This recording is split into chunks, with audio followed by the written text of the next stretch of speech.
Assalamualaikum warahmatullahi wabarakatuh. Perkenalkan, nama saya Muhammad Hafal Horanda dengan NIM 012111133111. Saya akan menjelaskan perubahan fisiologis saat terjadi masa kehamilan.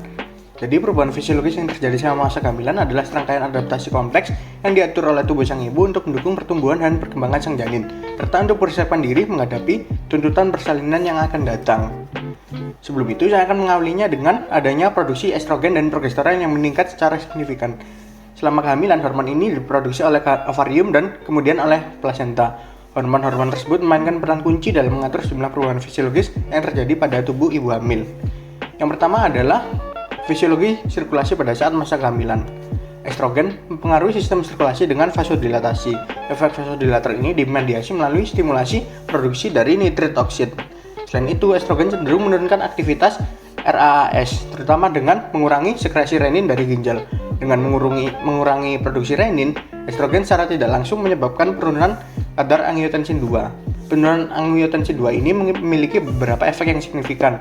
Pertama, mengakibatkan relaksasi dan pelebaran pembuluh darah sehingga resistensi perifer dan tekanan darah akan turun. Dan yang kedua, terjadi penurunan stimulasi pelepasan aldosteron dari kelenjar adrenal.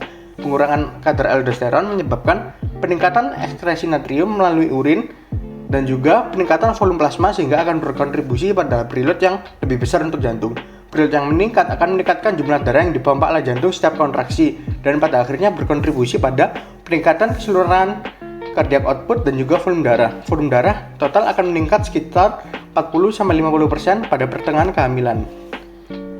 Peningkatan volume darah ini terjadi karena produksi dan ukuran eritrosit yang meningkat, serta plasma dan cairan ekstraseluler yang bertambah. Plasma volume meningkat 50-70% dan ukuran eritrosit meningkat sebesar 20-35%. Oleh karena itu, volume darah plasma ini lebih cepat daripada peningkatan produksi sel darah merah, sehingga kadar Hb dan hematokrit dapat tereduksi karena adanya peristiwa hemodilusi.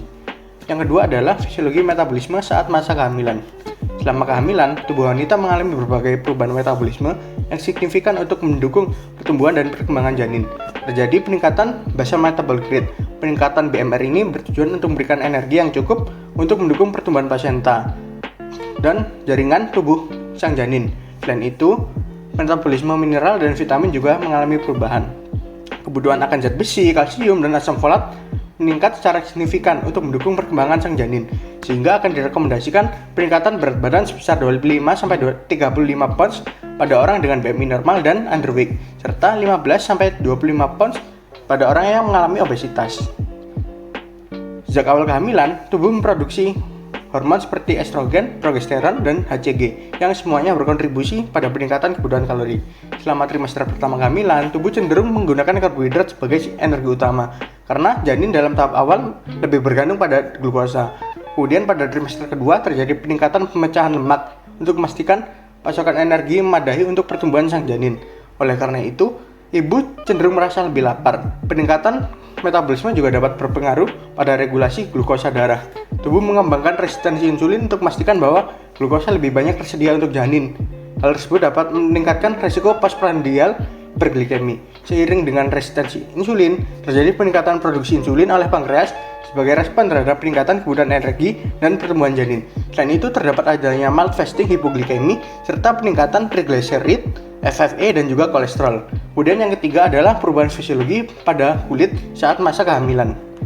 Selama masa kehamilan, produksi melanin akan meningkat, menyebabkan perubahan warna pada kulit, sehingga akan timbul kehitapan pada kulit wajah atau disebut klasma atau mask of pregnancy yang berefek pada daerah wajah, terutama di sekitar pipi, hidung, dan dahi.